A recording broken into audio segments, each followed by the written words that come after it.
तो चलिए बच्चों, आज हम लोग पढ़ेंगे अलंकार। क्या पढ़ेंगे? अलंकार सिद्धांत। अलंकार सिद्धांत पढ़ेंगे या संप्रदाय। अलंकार सिद्धांत। अलंकार सिद्धांत पढ़ेंगे। आज हम लोग क्या पढ़ेंगे? अलंकार सिद्धांत। आइए देखते हैं। इसके पहले आपने थोड़ा थोड़ा जाना है, लेकिन आज विस्तृत हम लोग जानेंगे कि अलंकार सिद्धांत क्या है। तो आइए चलते हैं, आगे बढ़ते हैं। कह सकते हैं पहले आप प्रस्तावना लिखते हैं ना, प्रस्तावना। प्रस्तावना प्रस्तावना लिखेंगे या फिर डायरेक्ट वैसे लिखेंगे, कोई दिक्कत नहीं है। आप जो शब्द लिखते हैं ना, तो कहेंगे कि भारतीय काव्यशास्त्र, भारतीय काव्य शास्त्र, भारतीय काव्य शास्त्र में, भारतीय काव्य शास्त्र में अलंकार को, अलंकार को भी काव्य की, काव्य की आत्मा माना गया। काव्य की क्या माना गया? आत्मा। काव्य की आत्मा माना गया। आगे बढ़ते हैं हम लोग। भारतीय काव्य शास्त्र में सर्वप्रथम प्राचीन है। भारतीय काव्य शास्त्र में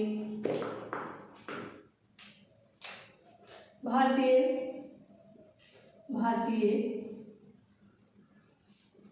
काव्य शास्त्र में सर्वप्रथम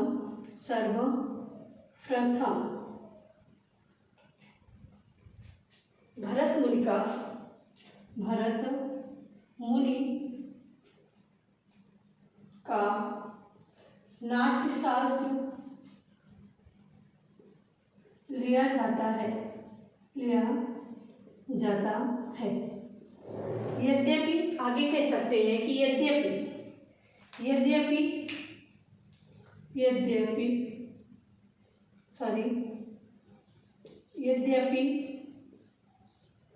भरत मुनि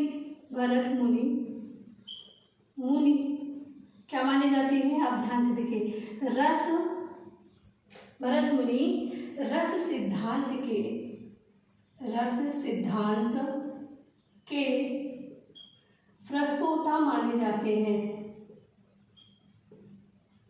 रस सिद्धांत के प्रस्तोता यानी प्रस्तुत करने वाले माने जाते हैं। जो भरत मुनि हैं वो क्या माने जाते हैं? रस सिद्धांत के प्रस्तोता माने जाते हैं।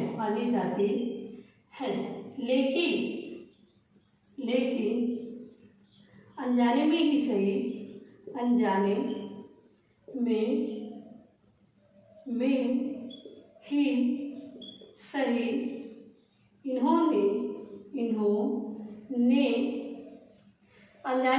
सही इन्होंने चार अलंकारों को दिया। इन्होंने, वेरी इंपॉर्टेंट है, पूछा जा सकता है। चार अलंकारों को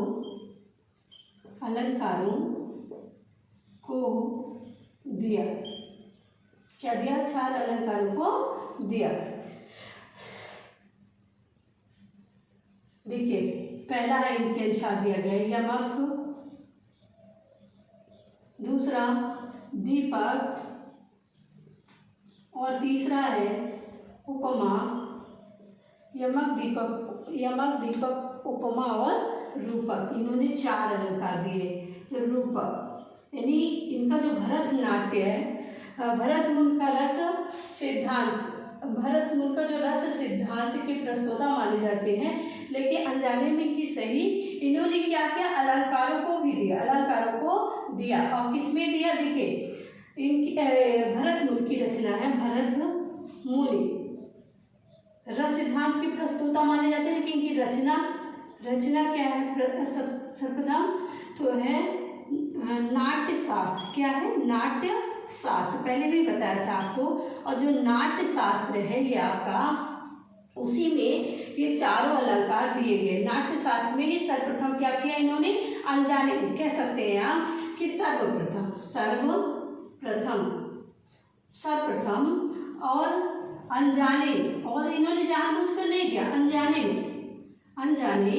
में इन्होंने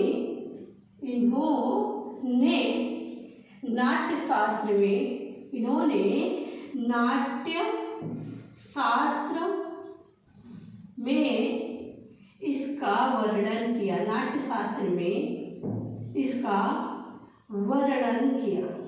किसका वर्णन, इन्हीं चारों अलंकारों का। इन्हीं चारों 1 2 3 और 4, ये चारों क्या है, अलंकार। कौन कौन से पूछा जा सकता है, वेरी इंपॉर्टेंट है, आप ध्यान रखिएगा। यमक, दीपक, उपमा और रूपक, इन्होंने या ऐसे पूछा जा सकता है कि भरत मुनि ने अपने नाट्य शास्त्र में कितने अलंकारों को दिया, तो 4 अलंकार। कौन कौन से, देखिए, यमक, उपमा, रूपक और दीपक। यमक, उपमा, रूपक और दीपक, ये 4 अलंकार इन्होंने जानबूझकर ना सही, अनजाने में ही सही, लेकिन अपने नाट्य शास्त्र में दिया। जबकि नाट्य शास्त्र में सब क्या है, ये नाट्य शास्त्र से रस की उत्पत्ति मानी जाती है। किसकी, रस की उत्पत्ति।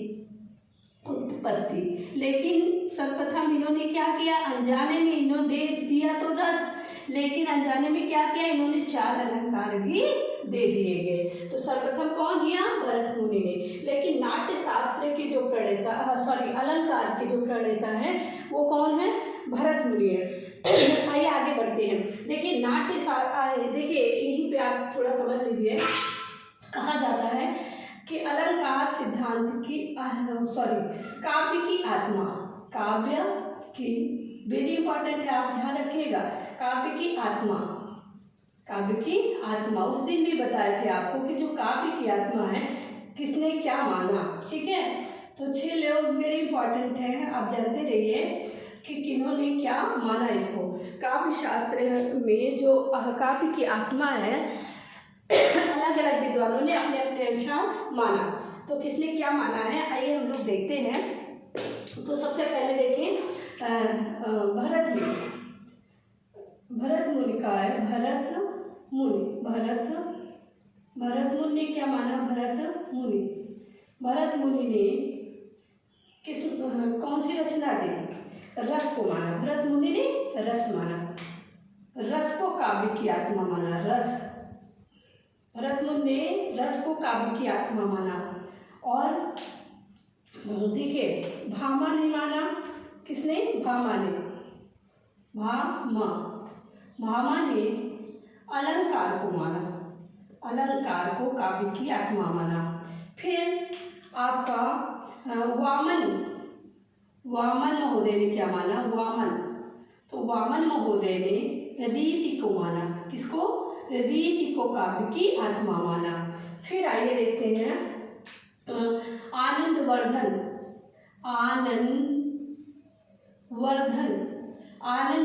ने काव्य की आत्मा किसे माना, तो आनंदवर्धन ने काव्य की आत्मा ध्वनि को माना। किसको, ध्वनि, काव्य की आत्मा किसको माना, ध्वनि को माना।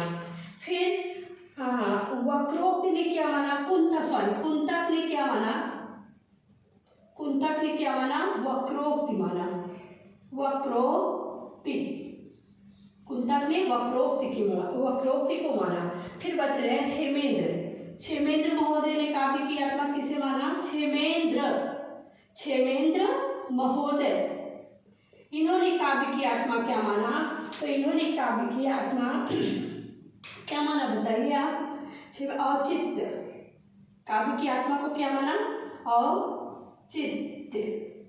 तो इतने ये काव्य की आत्मा है, किसने क्या माना। तो सबसे पहले भरत मुनि का नाट्य शास्त्र, जो कि ये नाट्य शास्त्र रस की उत्पत्ति हुई थी, लेकिन रस में ही इन्होंने अनजाने में 4 अलंकार दे दी, यमक, दीपक, उपमा और रूपक। तो अलंकार की उत्पत्ति भरत मुनि के नाट्य शास्त्र से हो गई थी। लेकिन जो अलंकार संप्रदाय के प्रस्तोता हैं, अलंकार संप्रदाय के प्रवर्तक हैं, वो भामा को माना गया है। क्या गया ना, भामा क्या है, अलंकार संप्रदाय के प्रस्तोता है। तो देखिए स्क्रीनशॉट ले लीजिए, वेरी इंपॉर्टेंट है, आप इसको जानते रहिए।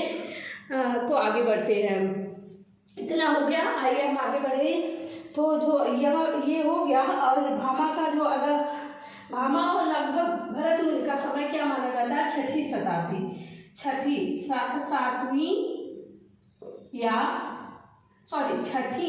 सातवीं शताब्दी,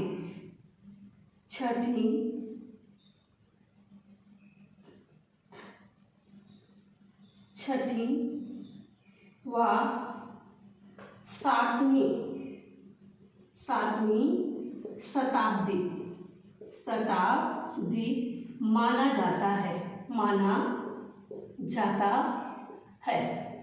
माना जाता है, तो ये बिल्कुल मत भूलिएगा कि भरत मुनि ने अपने नाट्य शास्त्र में कितने अलंकार दिए, तो वेरी इंपॉर्टेंट। इन्होंने भरत मुनि कितने अलंकार दिए?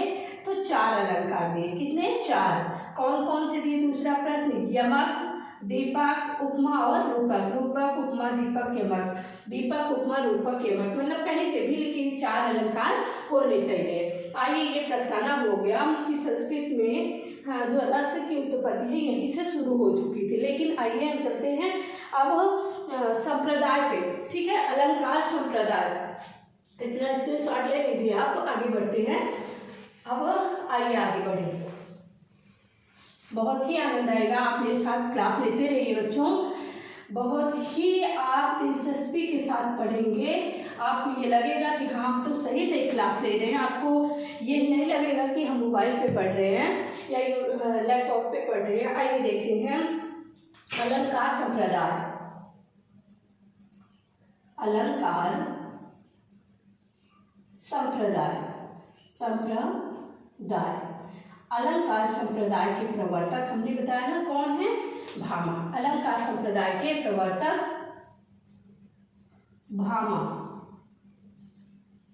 भामा क्या है? यह अलंकार संप्रदाय किसका है? प्रवर्तक लिख दे रहे हैं यहाँ, प्रवर्तक या प्रस्तोता, जो भी आपके लिखे। प्रवर्तक कौन है? भामा। कौन है? भामा है, भामा।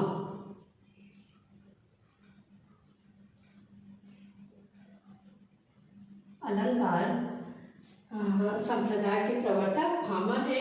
और इनका काव्य कौन सा है? काव्य अलंकार। इनकी रचना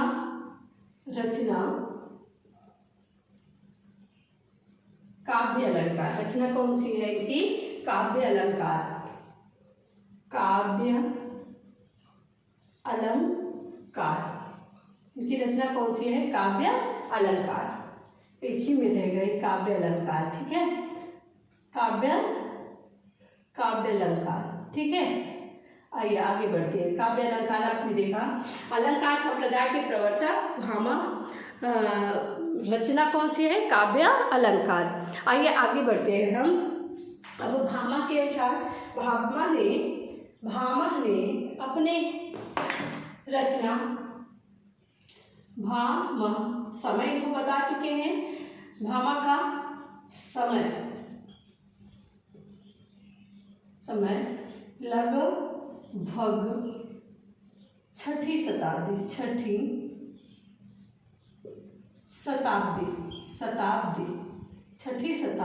ठीक है। आइए आगे बढ़ते हैं। छठी शताब्दी है, कितनी है? छठी शताब्दी। इन्होंने अपनी रचना,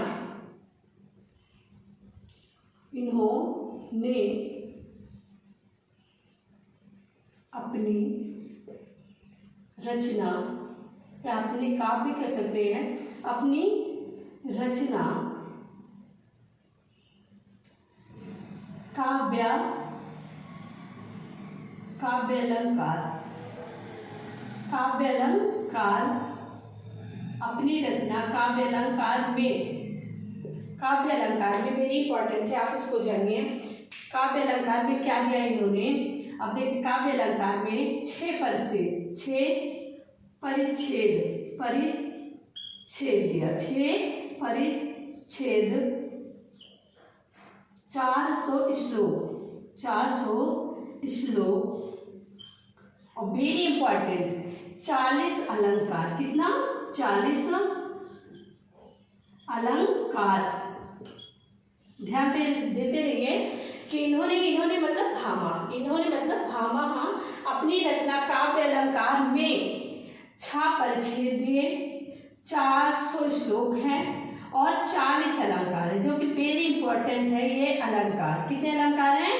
40 अलंकार हैं, लगभग 40। ठीक है, ऐसा आप लगा सकते हैं कि कितने हैं, लगभग 40 है। अब आइए समझते हैं कि अलंकार क्या है। ठीक है, अलग अलग विद्वानों ने अलग अलग कहा। आइए अलंकार की परिभाषा पे चलते हैं। अलंकार की परिभाषा, अलंकार की परिभाषा, अलंकार की परिभाषा। आइए अलग अलग विद्वानों के अनुसार हम लोग अलग अलग देखते हैं। अब अलंकार की जो परिभाषा है अलग अलग विद्वानों ने अपने अनुसार दिया। आइए देखते हैं कौन क्या दिया। सबसे पहले हम कह सकते हैं कि सामान्य शब्दों में अलंकरोति इति अलंकारा, अलंकरोति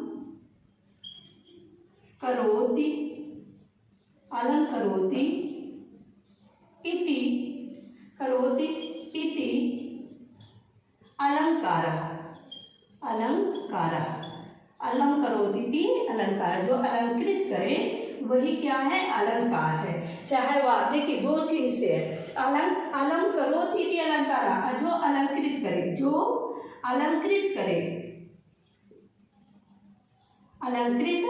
करे वही अलंकार है।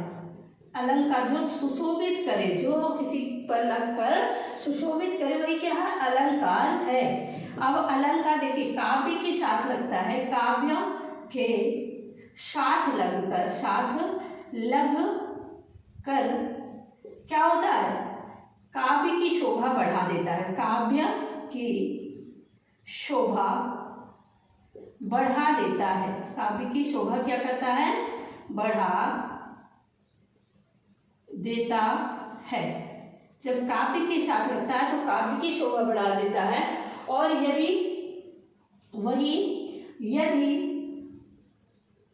मनुष्य इसे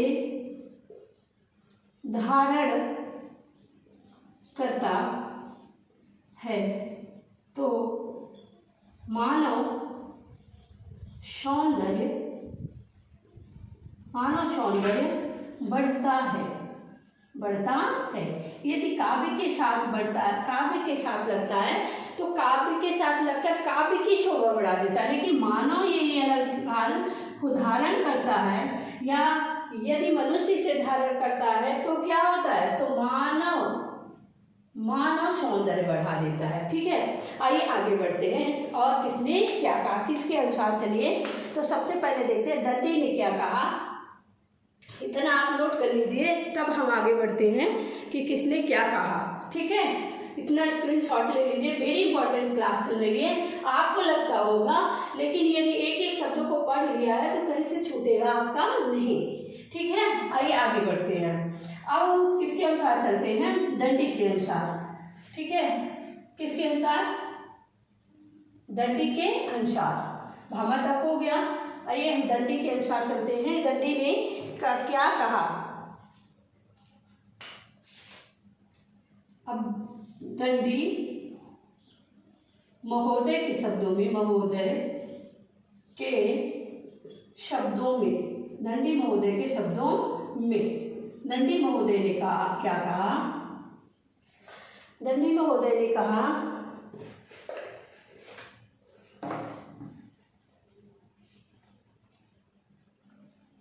काव्य शोभाकरण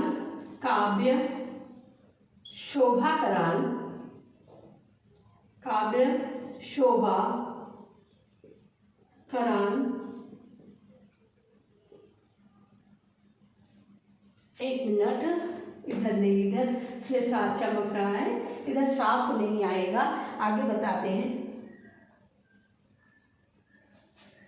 काव्य यहाँ लिख देते हैं, काव्य शोभाकरण धर्मान, काव्य शोभाकरण धर्मान आपका हो जाएगा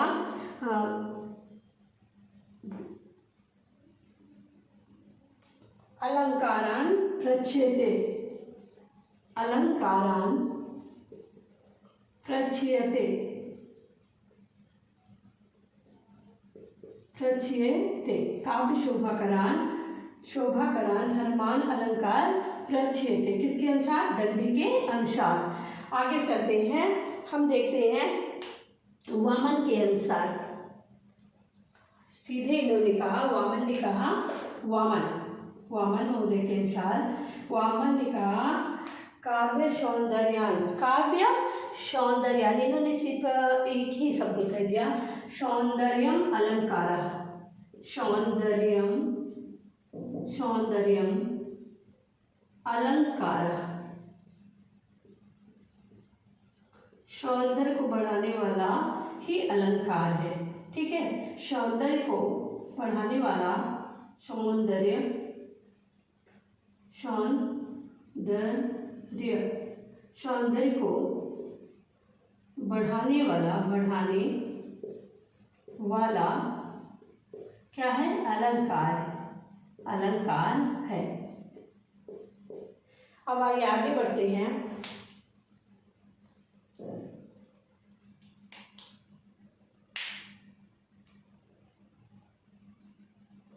चलिए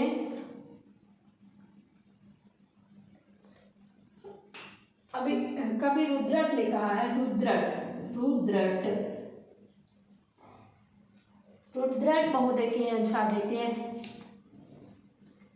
अभिधान प्रधान, अभिधान प्रधान, धान, अभिधान प्रधान विषय से, अभिधान प्रधान विषय से एवं अलंकार,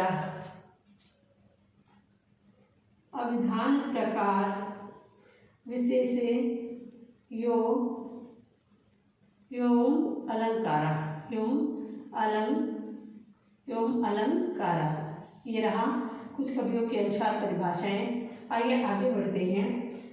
इसका अर्थ क्या? शाब्दिक अर्थ देख लेते हैं। किसका? इसी का शाब्दिक अर्थ देखते हैं हम। आगे बढ़ते हैं।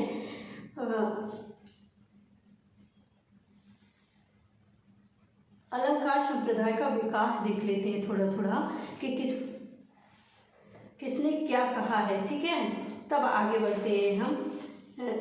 जैसे कुछ कवि देख लेते हैं हिंदी में भी।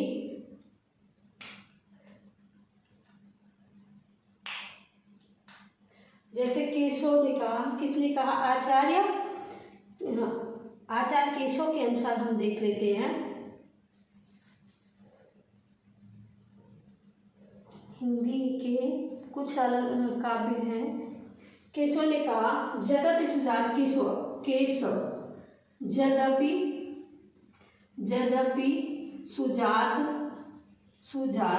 यद्यपि सुजात सुलक्षणी, यद्यपि सुजात सुलक्षणी,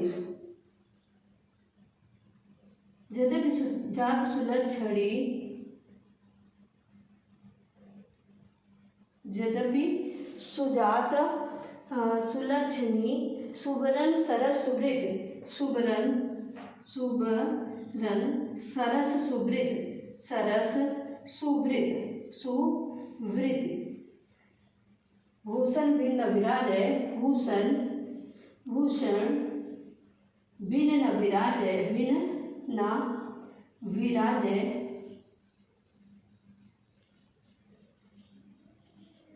विराजय। कविता बनिता मित्र, कविता बनिता मित्र, यद्यपि सुजात सुलक्षणी, यद्यपि सुजात सुलक्षणी, सुवरन सरस सुवृत, भूषण भिन्न विराजय, कविता बनिता मित्र। किसके अनुसार है? तो ये केशव महोदय के अनुसार है। आइए हम लोग आगे बढ़ते हैं। अब आगे है कि अलंकार का विकास कैसे हुआ, यानी कौन कौन इनके विकास में किसने क्या योगदान दिया है। ठीक है, तो देख लेते हैं अलंकार संप्रदाय का विकास। अलंकार संप्रदाय का विकास, अलंकार संप्रदाय का विकास किसने क्या किया? आइए देखते हैं कुछ शब्दों में। अलंकार संप्रदाय का विकास,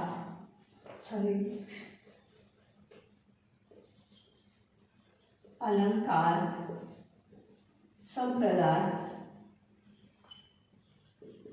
अलंकार संप्रदाय का विकास। आइए देखते हैं। सबसे पहले आपने देखा भामा ने तो दिया ही था, उसके बाद किसने किया? दंडी ने 4 दिया, फिर वामन ने भी कुछ कहा, वामन और किसने?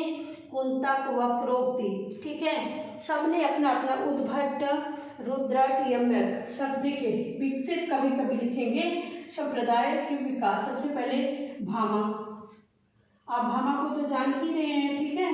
कौन दिया सबसे पहले? देखिए भामा, किसने दिया? भामा। उसके बाद आते हैं आपका, आप भरत मुनि को तो कर दीजिए, फिर दंडी, दंडी, रुद्रट, रुद्रट, ठीक है। रुद्रट, भामा, दंडी, रुद्रट, उद्भट, उद्भट, उद्भट, उद्भट, भामा, दंडी, रुद्रट, उद्भट, इन कवियों ने क्या किया? इन्होंने अपना अपना मत दिया, लेकिन सबसे जो सर्वमान्य रहा वो किसका है? भामा का है। इन्हें क्या माना गया? इन्हें प्रवर्तक माना गया, प्रवर्तक। और ये सब क्या है? इन लोगों ने माना, लेकिन ये इनके सहयोगी रहे। ये इन्होंने पूर्ण रूप से विकास नहीं दिया, बल्कि किसी ने कुछ माना, किसी ने कुछ माना। जैसे कुंतक ने क्या माना? आचार्य कुंतक ने उपपद माना। आचार्य कुंतक, कुंतक क्या माने? कुंतक, कुंतक, कुंतक महोदय ने, आचार्य कुंतक महोदय ने क्या माना? 1 मिनट, साफ नहीं हो रहा है, यहाँ लिख दे रहे हैं। आचार्य कुंतक महोदय ने, कुंतक महोदय, आचार्य कुंतक महोदय ने अलंकार को उपपद माना। यानी क्या माना? उपपद, यानी कि ये मुख्य पद नहीं था।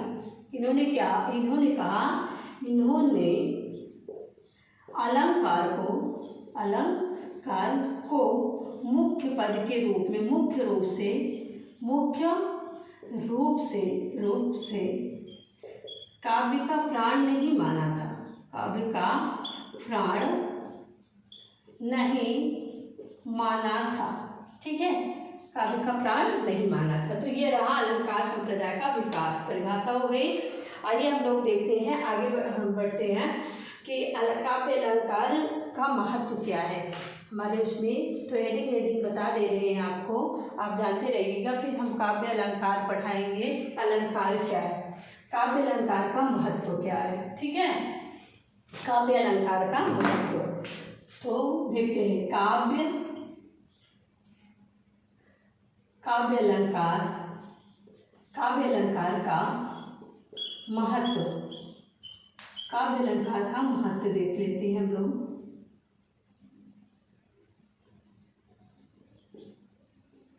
काव्य अलंकार के निम्नलिखित महत्व है। नंबर 1 पे देखते हैं, काव्य को आकर्षण युक्त बनाने के लिए, काव्य को आकर्षण युक्त बनाने के लिए। नंबर 1 यही से लिखते हैं।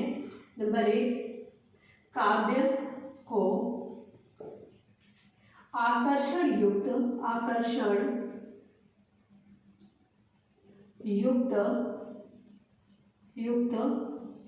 बनाने के लिए, आकर्षण युक्त बनाने के लिए, काव्य को आकर्षण युक्त बनाने के लिए। दूसरा देखते हैं, काव्य देखिए आकर्षण युक्त बनाना मतलब काव्य जो है हम बिना अलंकार के भी काव्य की रचना कर सकते हैं, लेकिन यदि शब्द और अर्थों में चमत्कार ना हो तो फिर काव्य साधारण सा माना जाएगा और उतना महत्व उसका नहीं रहेगा। इसलिए क्या है, काव्य को के आकर्षक जिस प्रकार मानव क्या होता है, चाहे जितना ही उसका मुख सुंदर हो, लेकिन जब तक अलंकार को धारण नहीं करता तब तक उसका आकर्षण नहीं बढ़ता है। उसी प्रकार काव्य के आकर्षण को बढ़ाने के लिए अलंकार का प्रयोग किया जाता है। और दूसरी लाइन है आपकी, काव्य को प्रभावशाली बनाने के लिए। क्या? काव्य को प्रभावशाली बनाने के लिए, प्रभावशाली बनाने के लिए, काव्य को प्रभावशाली बनाने के लिए। क्या? काव्य को प्रभावशाली बनाने के लिए, काव्य को आकर्षण युक्त बनाने के लिए, काव्य को प्रभावशाली बनाने के लिए आगे हम बताते हैं आपको।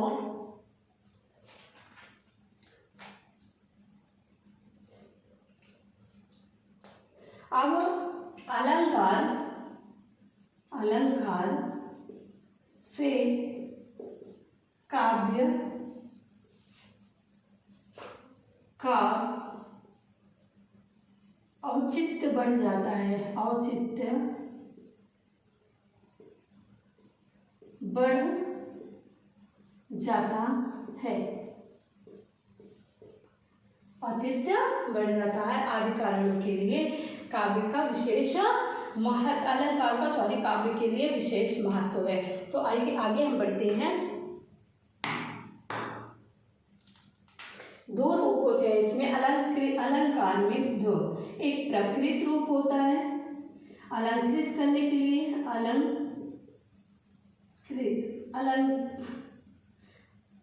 प्राकृतिक अलंकरण, प्राकृतिक अलंकरण। एक होता है रमणीय अलंकरण, जो व्यक्ति धारण करता है, और प्राकृतिक अलंकरण। आइए आगे बढ़ते हैं, आइए अलंकार पर चलते हैं हम कि अलंकार क्या है। अब इतना समझने के बाद हम अलंकार पे पहुंचते हैं कि अलंकार क्या है। आइए हम जानते हैं अलंकार क्या है।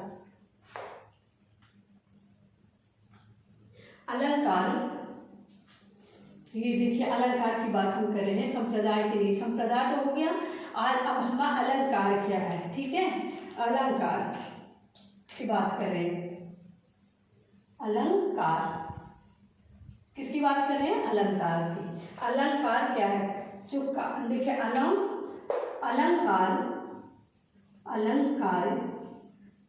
काव्य के साथ लगकर, काव्य के साथ लगकर अलंकार काव्य के साथ लगकर काव्य की शोभा, काव्य की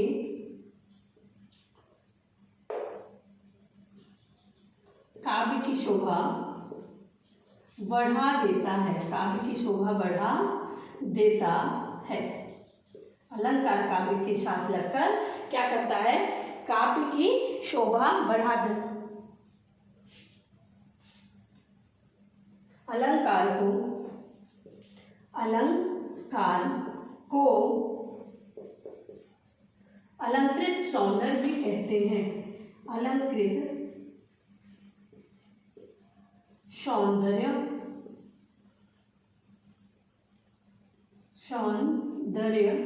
कहते हैं। यदि मानव के साथ लगता है, यदि मानव धारण करता है, यदि मानव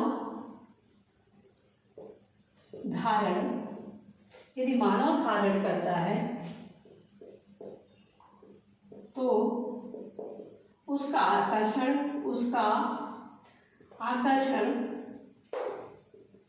दो गुना हो जाता है, 2 गुना हो जाता है। और यदि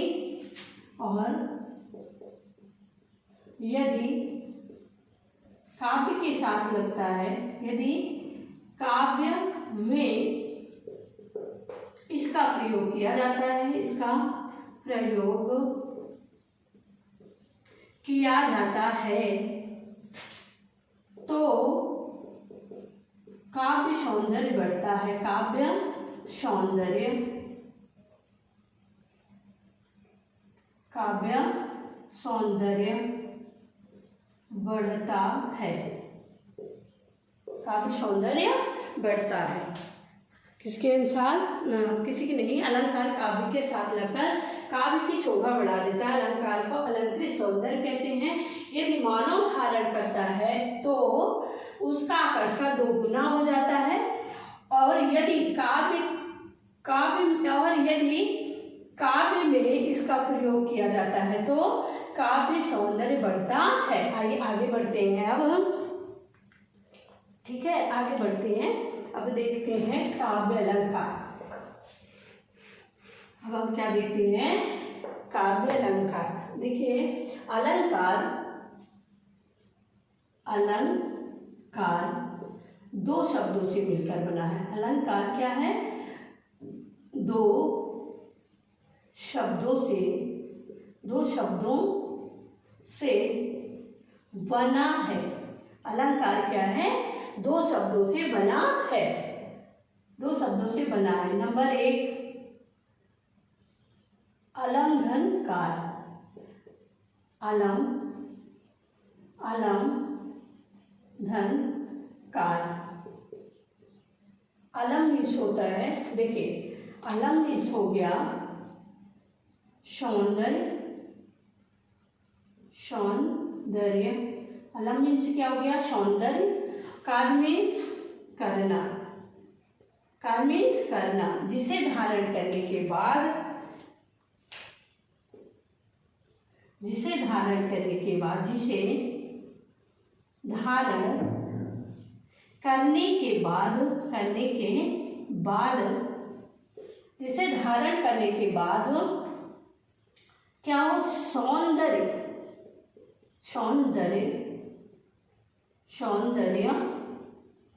बढ़ जाए, चाहे काव्य का हो, चाहे काव्य का हो या मानव का, उसे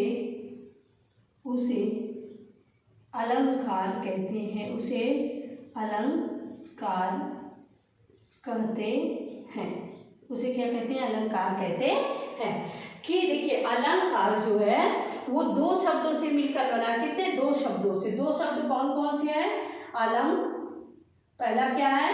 अलम, और दूसरा क्या है? कार। अलम का अर्थ होता है सौंदर्य, और कार का अर्थ है करना, ठीक है। तो जिसे धारण करने के बाद सौंदर्य बढ़ जाए, चाहे काव्य का हो या मानव का, उसे क्या कहते हैं? अलंकार कहते हैं। उसे क्या कहते हैं?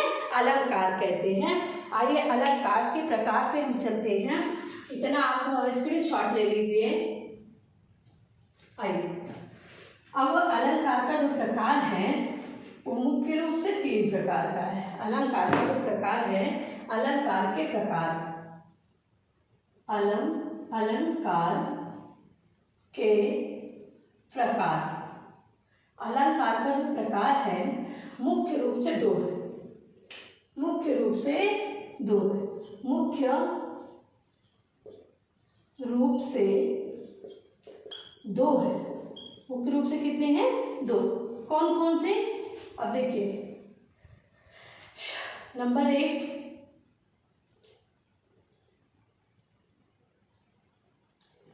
शब्दालंकार, अलंकार, और अर्थालंकार, अर्थालंकार। देखिए, कुछ विद्वानों ने एक तीसरा प्रकार भी मान लिया है, एक अन्य प्रकार।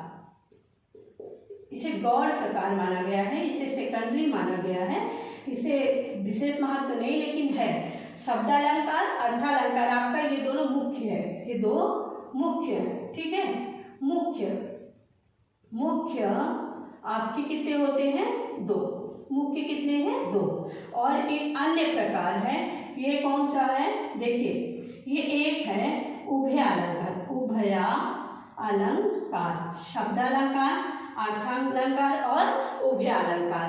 अब एक एक की परिभाषा जान लीजिए कौन क्या है। अब आइए पहले अर्थालंकार भी जानते हैं। जिन शब्दों के लगने से, जिन अलंकार के लगने से, जिन शब्दों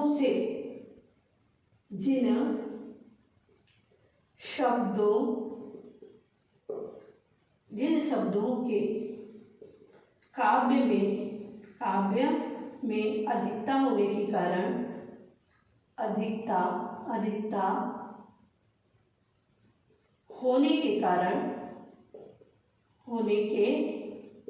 कारण उसके अर्थ से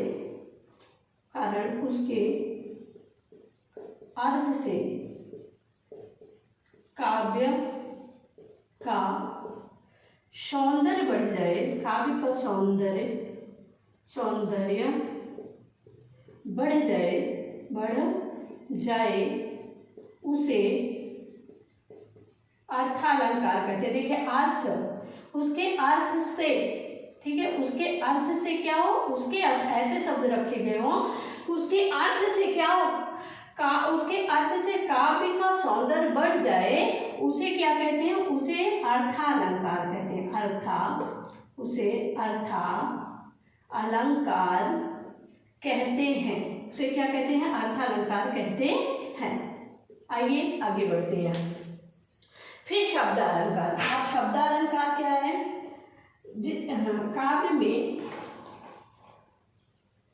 काव्य में ऐसे शब्दों की, काव्य में ऐसे शब्दों की अधिकता हो, ऐसे शब्दों की अधिकता हो, ऐसे काव्य में ऐसे शब्दों की अधिकता हो जिससे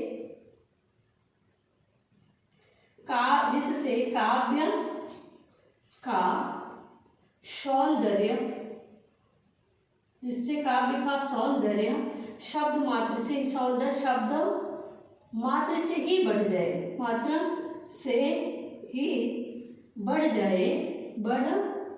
जाए, उसे शब्दालंकार कहते हैं। शब्दालंकार कहते हैं। सीधे सीधे जहाँ शब्दों के माध्यम से काव्य की शोभा बढ़ती है, उसे हम क्या कहते हैं? शब्दालंकार कहते हैं।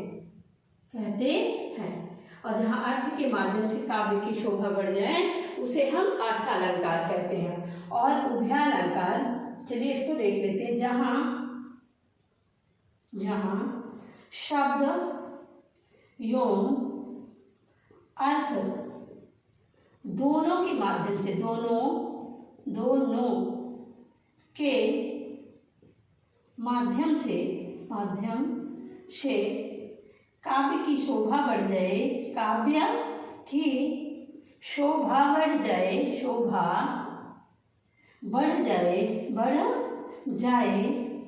उसे उभयालंकार कहते हैं। उसे उभयालंकार, उसे क्या कहते हैं? उभयालंकार कहते हैं। उसे क्या कहते हैं? उभयालंकार। जहाँ शब्द एवं अर्थ दोनों के माध्यम से काव्य की शोभा बढ़ जाए, उसे हम क्या कहते हैं? उभयालंकार कहते हैं। तो आपने देखा शब्दालंकार, अर्थालंकार और उभयालंकार, ये तीनों हो गया। ठीक है, तो अगले वीडियो में जब हम आपको मिलेंगे, तो एक एक को समझाएंगे। शब्दालंकार क्या है, अर्थालंकार क्या है और उभयालंकार क्या है, और उदाहरण सहित। आज की वीडियो में बस इतना ही। धन्यवाद। स्क्रीनशॉट ले लीजिए, फिर हम इसको लिस्ट कर देंगे।